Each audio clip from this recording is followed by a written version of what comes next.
주님을 찬양합니다. 큰 소리로 한번 따라해 주시기 바랍니다. 오늘은 참으로 좋은 날입니다. 오늘 우리 모두에게 좋은 일이 일어납니다.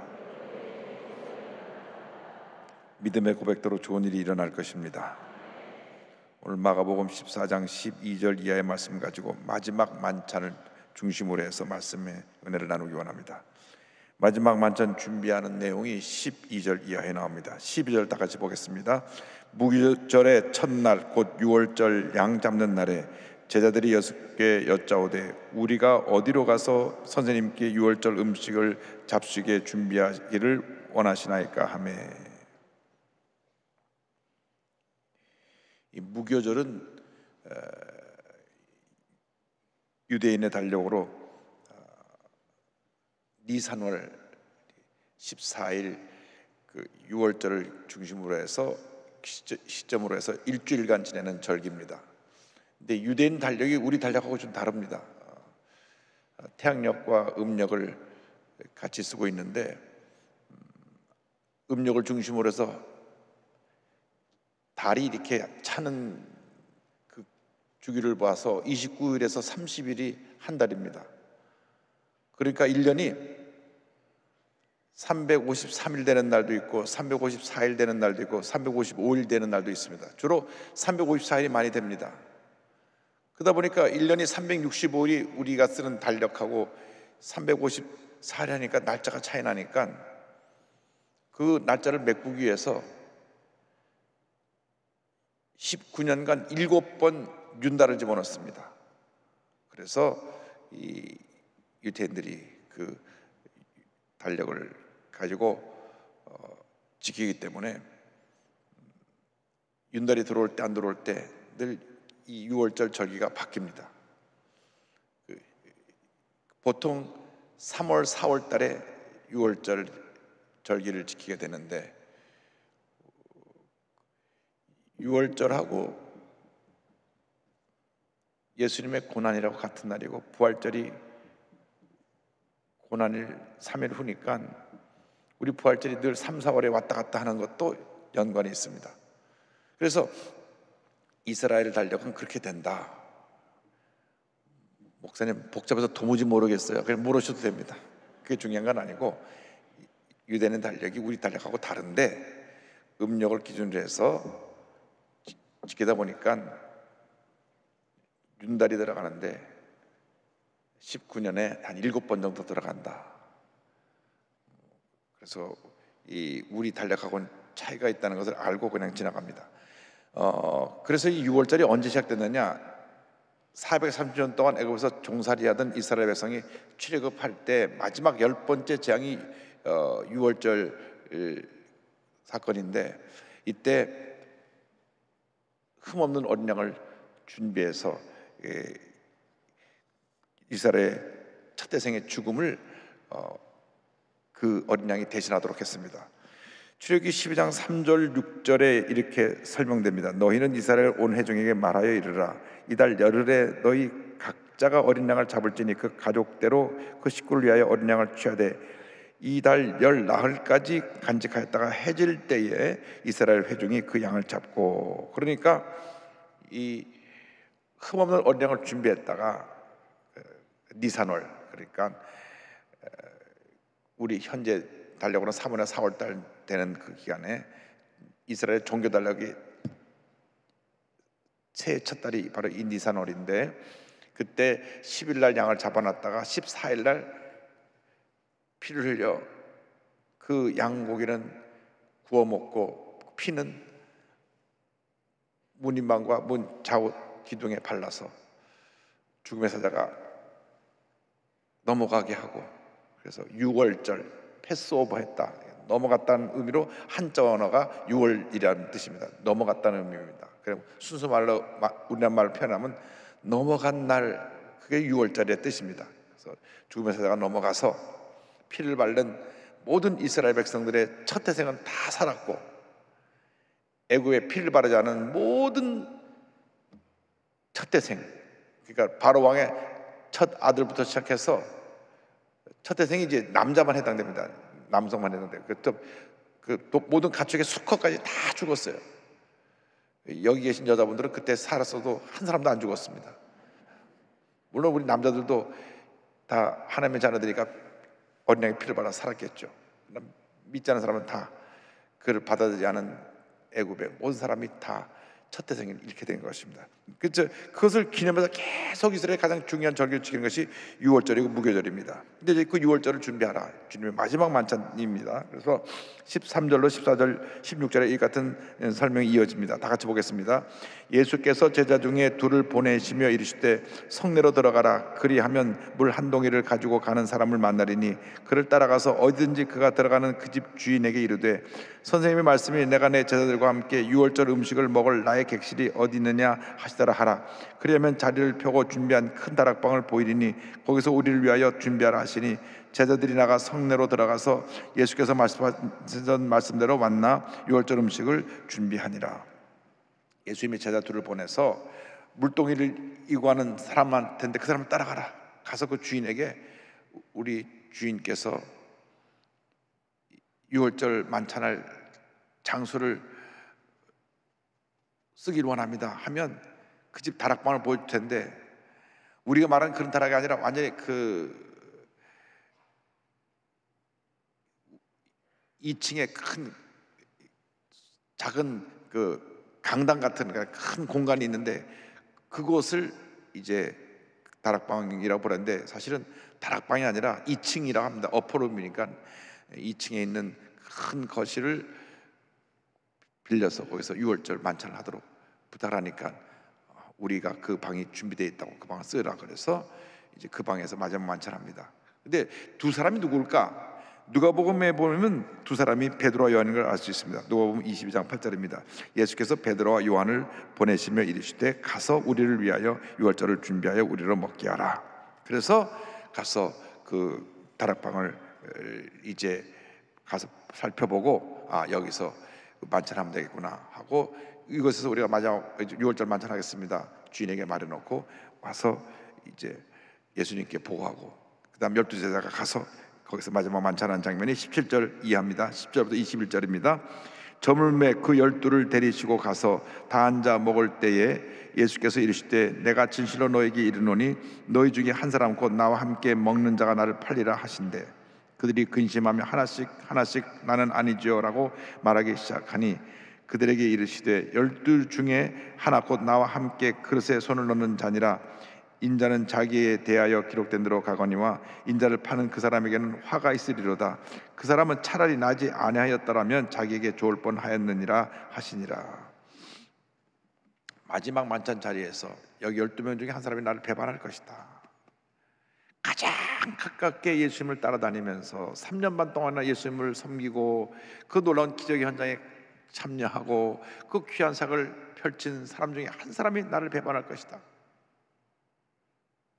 원수가 멀리 있는 게 아니라 가까이 있다 그러더니만 가장 믿었던 사람에 의해서 배신을 당하는 것이 우리 인간사인 것입니다. 우리가 세상을 살다 보면 가장 믿었던 사람에 의해서 어려움을 당하는 경우가 많이 생깁니다. 그래서 성경에 사람을 신뢰하지 말고 하나님을 신뢰하라. 사람은 우리가 아낌없이 주고 잊어버리는 대상이지 신뢰하고 의지했다가 그것이 오히려 내게 큰 고통과 어려움을 가져주는 경우가 많이 있습니다. 그래서 우리 예수 믿는 사람들은 늘 예수님을 사랑하고 예수님을 의지하고 예수님께 모든 걸 다 고하고 여러분이 만나는 모든 사람은 예수님의 사랑을 베풀어주고 그들이 부족한 점이 있으면 품어주고 용서해주고 하면서 사랑의 공동체를 이뤄나가는 것이 주님의 뜻입니다. 그러나 절대로 믿음의 공동체가 잘못된 판단을 통해서 사람을 피해 피고 상처를 주면 화가 임합니다. 차라리 태어나지 않았으면 좋겠다. 가룟유다가 어떻게 됐습니까? 예수님을 팔고 나서 나중에 양심의 가책을 받고 목매달아 죽었는데 그가 배가 터져 피를 흘려 비참하게 죽었습니다. 그 순간 그는 저 지옥 아랫목에 떨어진 것입니다. 예수님의 제자 가운데 가장 신뢰를 받았던 제자, 재정을 맡았으니까요. 사람이 누구한테 신뢰를 주냐? 재정을 맡긴 사람. 재정을 맡은 재무부 장관이 자기가 돈을 갖다 훔치고 그러다가 예수님까지 팔게 됐습니다. 누가복음 보면 그러한 일이 사탄이 들어가서 한 일이다. 누가복음 22장 3절로 5절입니다. 12 중에 하나인 가룟유다인이라 부르는 유다에게 사탄이 들어가니 이 유다가 대제사장들과 성전 경비대장들에게 가서 예수를 넘겨줄 방도를 의논하며 그들이 기뻐하여 돈을 주기로 언약하는지라. 은 30냥이 예수를 판 겁니다. 그래서 그 가룟유다는 비참한 최후를 맞이합니다. 그래서 우리가 이 교훈을 통해서 듣는 것은 우리가 만나는 모든 사람이 다 부족하고 연약하기 때문에 사람을 너무 신뢰하고 이러는 것이 아니라 그들을 사랑으로 대하고 보살펴 줄 수는 있어도 믿고 의지하고 변치 않는 분은 우리 주님 한 분밖에 안 계시다. 할렐루야. 제가 뉴욕에 갔을 때 거기 장로님에게 들은 얘기인데 그 얘기를 듣고 마음이 참 아팠습니다. 그분이 뉴욕에서 그 조그만 식당을 하는데 너무나 사람이 많이 와서 지하철 근처인데 사람이 많이 와가지고 교회에서 가장 가까운 집사님에게 바쁜 시간을 부탁을 하고 장로님은 교회 일이 많기 때문에 주로 오전에는 교회 와서 교회를 보고 오후에 가서 그 일을 식당 바튼 체인지를 했는데 그 식당이 뭐냐면 그 지하철 앞에 가장 왕래가 많은 그곳에서 요즘 말하면 우리 시장에서 튀김 같은 거 튀기고 뭐 해서 쌓아놓고 파는 그러한 가게입니다. 그러니까 지나가는 사람들이 거기서 잘 사 먹습니다. 돈을 내서 넣어도 햄버거도 튀기고 뭐 여러 가지 튀겨가지고 그러니까 지나가는 사람들이 하나씩 다 사들고 가는 거예요. 아침 내내 바쁩니다. 지하철 입구로 사람들이 많이 왔다 갔다 하기 때문에. 그래서 그분이 워낙 교회에서 본인 장로님을 잘 따르고 신뢰하는 그런 안수사님이었기 때문에 그냥 가게 일을 맡겨놓고 본인은 그냥 잊어버리고 있었어요. 근데 어느 날 오전에 잠깐 시간이 나서 가게에 뭘 가지러 들렸는데 가게에 자기가 들어서니까 이 사람이 놀래가지고 깜짝 놀랐는데 보니까 마침 장로님이 들어올 때 이분이 그 핫도그 하나 팔고 받은 돈을 궁겨놓는 거 아니라 자기 이렇게 주머니에 넣다가 장로님이 그 시간에 들어온 거예요. 넣다가 놀래갖고 그냥 바닥에 떨어뜨려 버렸어요. 장로님이 그걸 보고 너무 충격을 받은 겁니다. 바닥에 돈은 떨어졌는데 주지도 못하고. 그러니까 물건 팔아서 반은 집어넣고 반은 근거해 놓고 그렇게 믿었던 분이 돈 때문에 완전히 장로님을 배신한 겁니다. 그래서 장로님이 너무나 본인이 충격을 받고 저한테 하신 말씀이 목사님, 돈이 사람을 완전히 잘못되게 만드는 것을 제가 직접 눈으로 봤습니다. 그렇게 제가 믿고 의지하고 저를 그렇게 따르고 우리 집안하고 늘 같이 잘 지내고 그래서 제가 아예 다 맡겨놓고 저는 신경도 안 쓰는데 그 모습 보고 제가 마음이 무너졌습니다. 그래서 그분이 그 안수사님이 거기서 이제 간두게 되고 가족이 와서 그를 하게 되는데 그 안수사님은 그로부터 교회를 떠나버렸어요. 그렇게 열심히 와서 봉사하고 교회에서 장로과 가까이 지내고 그러던 분이 돈이 뭔지 사탄이 들어가니까 하나님보다 돈이 더 좋아가지고 돈을 집어넣다 밑바닥에 떨어지고 그 그 현장에서 딱 보게 하시고 우연히 간데 그걸 딱 그 순간을 보게 하신 거예요.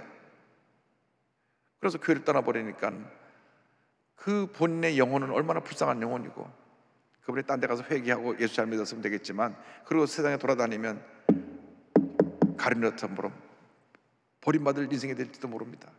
그래서 예수 믿으면서 돈이 우상이 되면 안 됩니다. 성경에 돈을 사랑함이 일만하게 뿌리라 그랬어요. 그때 돈에 대해서 탐욕을 가지면 돈이 우상이 되고 하나님보다 더 앞서기 때문에 돈 때문에 타락하게 되는 것입니다. 죄를 짓게 되는 것입니다. 그렇게 믿었던 관계에서 완전히 불신의 관계로, 도둑놈이 되는 관계로 해서 물러나게 됐어요. 가룟도 마찬가지입니다. 그렇게 신뢰하던 관계에서 예수 배신자가 돼갖고 예수님을 팔았잖아요. 그리고 자기는 목매달려서 뱉어져 죽고, 그 무슨 비참하고 부끄러운 죄입니까? 그래서 성경이 이 말씀을 다 기록해 놓으신 것은 너희들도 조심해라. 너희도 똑같은 그러한 사람을 만날 수가 있고 그러한 환경에 처할 수 있기 때문에 사탄이 들어오지 않도록 사탄은 물러가라. 그래서 물질의 신을 섬기지 않기 위해서 우리에게 제정해 놓으신 것이 11조라고 하는 것입니다. 10개를 다 하나님께 주기 때문에 다시 하나님께 하나를 드려서 하나님께로부터 온 것입니다 하는 걸 인정하여 드리는 믿음이 11조입니다. 11조를 드리면 물질의 신을 따라가지 않냐고 하나님을 섬길 수가 있게 되는데, 이거 못 넘었으면 늘 물질의 유혹을 받게 되는 것입니다. 뭐 수요 성경 공부 나오는 분은 기본적으로 11조 다 하시는 분들이니까 제가 자세히 설명 안 드려도 다 알고 계시지만, 어쨌든 물질이 우리에게서 하나의 우상이 될 수 있다. 다리 밑에서 거지 부자가 앉아가지고 달을 바라보며 그런 말 했다지 않습니까? 아빠, 우린 참 행복하지. 왜? 도둑이 될 일이 없잖아. 둘이 거지니까 가져갈 거 없으니까 우리 평생 도둑 맞을 일 없잖아. 웃는 말이지만은 물질이 있는 것에 그런 탐심이 들어오고 도둑이 들어오고 귀신의 역사가 있는 것입니다. 그래서 물질로는 우리가 하나님을 잘 섬기고 풍요롭게 우리에게 더 많이 주시면 불쌍하고 소외되고 어려운 사람들에게 예수의 사랑을 실천하는 모두가 되기를 주님으로 축원합니다. 성만찬이 그 뒤에 이어서 나옵니다. 마지막 만찬도 성만찬이죠. 22절 24절 다 같이 보겠습니다. 그들이 먹을 때 예수께서 떡을 가지사 축복하시고 떼어 제자들에게 주시며 이르시되 받으라, 이것은 내 몸이니라 하시고, 또 잔을 가지사 감사기도 하시고 그들에게 주시니 다 이를 마시매 이르시되 이것은 많은 사람을 위하여 흘리는 나의 피 곧 언약의 피니라. 이 성찬식을 예수님이 직접 행하시고 기념하여 지키라고 한 것입니다. 그래서 6월절 어린 양이 죽어서 피를 흘리고, 그리고 그 고기는 구워서 그 출애굽 떠난 이스라엘 백성들에게 양식에 대해서 힘을 갖다 준 것처럼, 그리고 그날 누룩 없는 떡을 먹었는데, 우리가 성찬에 참여하는 것은 이제 이번 주에 성찬에 참여하는데 예수께서 우리를 위해서 깨뜨리신 몸과 흘린 피를 상징하는 그런 떡과 잔을 대하는 것입니다. 그래서 예수님께서 이 마지막 완찬 때 성찬식을 하시면서 6월절 어린 양같이 본인이 자신을 희생하여 너희들에게 생명을 줄 것을 말씀하셨는데, 그것을 요한복음 6장의 설교 가운데도 나옵니다. 48절 51절 보겠습니다. 내가 곧 생명의 떡이니라. 난 하늘에서 내려온 살아있는 떡이니 사람이 이 떡을 먹으면 영생하리라. 내가 줄 떡은 곧 세상의 생명을 위한 내 살이니라 하시니라. 예수님이 자기의 살과 피를 우리에게 주신 것입니다. 구약 어린 양이 죽어서 피를 흘려서 이스라엘 백성의 첫 대등에 죽음을 당하지 않게 한 것은 그때 그 유월절 사건의 한 번으로 끝난 것입니다. 그 후로 이스라엘 백성들이 죄를 짓기만 하면 계속해서 짐승의 피를 흘려야 됐습니다. 물론 이 피해 제사는 아담과 하와가 낳은 첫째 가인, 두 번째 아들 아벨인데, 아담과 하와가 죄를 지음으로 말미암아 하나님께서 본 앞에서 짐승을 잡아 피를 흘리시고 아담과 하와에게 가죽옷을 입혀서 그들의 수치를 가르게 해줬던 피해 제사가 첫 번째 피해 제사고, 그 다음에 아벨들이 양의 제사가 그 다음 자녀들에게 이어진 피해 제사고, 구약 4,000년이 다 피해 제사인데, 그 피해 제사는 일회성이고 반복되어져야 되는 걸 지는 제사입니다. 예수님께서 자신이 피를 내서 단번에 영원히 속죄 제물이 되신 것입니다. 제가 내일부터 3일 동안 예수님의 십자가에 대해서, 특별히 우리 신앙의 가장 중요한 십자가 신앙을 가지고 새벽 예배를 인도하는데, 이 말씀 다시 한번 제가 설명할 테니까 내일 새벽에 나오시면 들을 수 있습니다. 히브리서 9장 22절 28절에 설명합니다. 율법을 따라 거의 모든 물건이 피로써 정결하게 되나니 피 흘림이 없은즉 사함이 없느니라. 이같이 그리스도도 많은 사람의 죄를 담당하시려고 단번에 들이신 바 되었고, 구원에 이르게 하기 위하여 죄와 상관없이 자기를 바라는 자들에게 두 번째 나타나시리라. 그래서 예수님이 단번에 영원한 제사를 드릴 것을 말씀하시고, 이제 이것이 마지막 너희들과 내가 나눈 만찬이라는 것을 설명하십니다. 25절입니다. 진실로 너에게 이르노니 내가 포도나무에서 난 것을 하나님 나라에서 새 것으로 마신 날까지 다시 마시지 아니하리라 하시니라. 이 만찬이 이 세상에서 마지막 만찬인 것을 설명하십니다. 만찬을 마치고 난 다음 예수님이 겟세마네 동산으로 가십니다. 겟세마네 동산의 기도를 이제 우리 26절 이하에 나오는데요, 26절 다 같이 보겠습니다. 이에 그들이 찬미하고 감람산으로 가니라. 예수님께서 이제 마지막 그 밤에 잠도 못 주무시고 기도하시다가 붙잡혀서 이제 결국 공회에 가서 사형원도를 받고 다음날 아침 9시에 십자가에 달리셔서 오후 3시에 돌아가시는데, 6월절 만찬 전에는 시편 113편에서 115편을 찬양을 했고, 만찬 후에는 115편에서 118편을 찬양을 했습니다. 그래서 감람산에 올라가면서 시편을 찬송하시면서 말씀을 통한 찬양의 위로함을 받으시고 가서 기도하십니다. 27절 28절입니다. 예수께서 제자들에게 이르시되 너희가 다 나를 버리리라. 이는 기록된 바 내가 목자를 치리니 양들이 흩어지리라 하였음이니라. 그러나 내가 살아난 후에 너희보다 먼저 갈릴리로 가리라. 너희들이 다 나를 배반하겠다. 이것은 스가랴서에 있는 예언을 이용하신 말씀인데, 스가랴 13장 7절을 인용하시면서 너희들이 이렇게 흩어지는 양처럼 나를 배반하고 다 흩어질 것이다. 스가랴 13장 7절입니다. 만군의 야훼가 말하노라. 칼아 깨어서 내 목자 내 짝된 자를 치라. 목자를 치면 양이 흩어지려니와 작은 자들 위에는 내가 내 손을 들이우리라. 저들이 흩어질 것을 말씀하시고 내가 이제 부활해서 너희들보다 먼저 갈릴리로 갈 것이다. 예수님이 이미 제자들이 예수님 죽고 난 다음에 실망해갖고 예루살렘을 떠나서 옛날에 고기 잡던 대로 돌아서 고기 잡을 것을 아셨어요. 그래서 너희들이 갈릴리로 가면 내가 너희도 먼저 가 있을 것이다. 그러니까 성격이 급하고 또 늘 예수님의 수지자로서 큰 형 역할을 함했던 베드로가 이렇게 말합니다. 29절 30절입니다. 베드로가 여짜오되 다 버릴지라도 나는 그리하지 않겠나이다. 예수께서 이르시되 내가 진실로 내게 이르노니 오늘 이 밤 닭이 2번 울기 전에 내가 3번 나를 부인하리라. 베드로가 힘있게 말하되 내가 주와 함께 죽을지언정 주를 부인하지 않겠나이다 하고 모든 제자도 이와 같이 말하니라. 그래서 무슨 말이 나왔냐? 말하지 않으면 중간이라도 간다. 너무나 자신 있게 절대 내가 주님께 죽을지언정 절대로 부인하지 않겠습니다. 그런데 닭이 2번 울기 전에 3번이나 부인하는데 3번째 가서 내가 저주하고 맹세하면 모른다고 부인합니다. 그것이 그날 밤에 일어난 이야기예요. 그것이 뭐 며칠 얘기 아니라 너 나 부인할 것이다 그랬는데 절대 부인하지 않고 저는 목 주님까지 죽겠습니다. 제자들도 우리도 그렇게 했습니다 했는데, 그때 기도가 끝나고 나서 가룟 유다가 병정들을 앞서서 잡으러 와서 예수님 붙잡히니까 다 주례랑 치고 베드로는 멀리 뒤따라가다가 가야바에 때려서 3번이나 예수님 모른다고 부인합니다.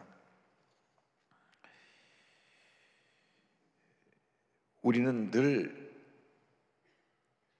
내가 평안하고 잘 될 때 큰 소리 칩니다. 난 절대 주님 배반하지 않겠습니다. 절대 주님 기뻐하시는 삶을 살겠습니다. 그러나 어려움 당하고 문제를 당하고 또 내가 곤경에 처하면 원망하고 불평하고 남 탓하고 부정적인 얘기를 쏟아놓습니다. 누구 때문에 이렇게 됐다, 내가 이러한 일로 고통당하게 됐다.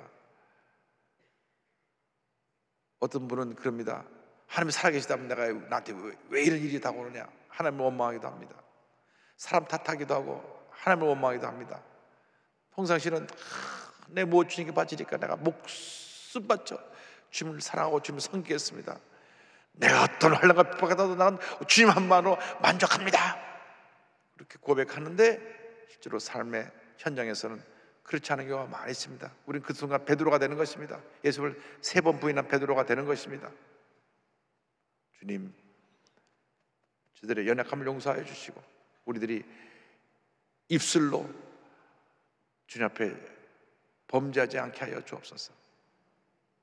우리가 말을 한번 하고 나면 담을 수가 없어요. 그래서 말이 많은 분들이 늘 자신의 그 언어에 주의해야 됩니다. 말을 적게 하면 제일 좋고 말을 할 때는 신중하게 됩니다. 그래서 그런 생각을 해봤어요. 요즘 마스크 다 쓰고 다니는데 마스크에다 이렇게 지퍼를 해갖고 말할 때 지퍼를 열고 말하고 도로 지퍼를 닫고, 그럼 한 번 더 신경을 쓰고 말하지 않을까? 말을 일단 하고 그러면 담을 수가 없잖아요. 요즘 뭐 불법으로 전화 다 녹음해 버리는데 말을 자기 해놓고 기억이 없습니다 해도 그게 나중에 녹음한 것들이 다 돌아다니니까 이게 이것저것 참 우리가 주님 앞에서 부끄러운 삶을 살게 되는 것입니다. 그래서 우리가 주님 앞에 늘 자신을 주의하고 자신을 모든 것 행동을 절제하고 주님 보시기에 부끄럽지 않은 모습으로 살아가는 여러분 모두가 되기를 주님의 이름으로 축원합니다. 주님이 여러분을 너무나 사랑하시는데 여러분이 베드로처럼 주님을 배반할 것도 아시면서까지 사랑하시는데 정말 우리가 마음을 지키고 우리의 언어를 지키고 행동을 지켜서 우리 주님이 기뻐하시는 그런 삶을 살아가는 여러분 모두가 되기를 주님의 이름으로 축원합니다. 기도하겠습니다.